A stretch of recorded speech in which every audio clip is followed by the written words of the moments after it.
вон оно, это осиное гнездо. У меня есть оса из этого гнезда. Ну, помните, я вам снимал про ос. Там их очень много, этих ос. Я видел, как они залетают. Они большие, такие жирные, такие маленькие.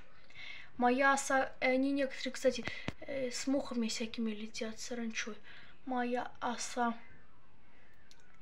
нападала на муху, пыталась ее разгрызть, но она была живая, она не смогла. Вон вылетела оса. И, кстати, большая была.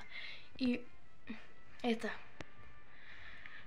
Моя оса не смогла разгрызть, но я нашел кобылку. О, еще одна большая оса вылетела. Но я нашел кобылку, вон залетает, вон же большая-большая. Вот. Но я нашел кобылку, но она ее разгрызла, кусок отгрызла, и потом это. Вот муха. Сейчас муху сниму. Вот сидит, видите, муха? Давайте вас будем снимать. Вон она там. Ну ладно, всем пока.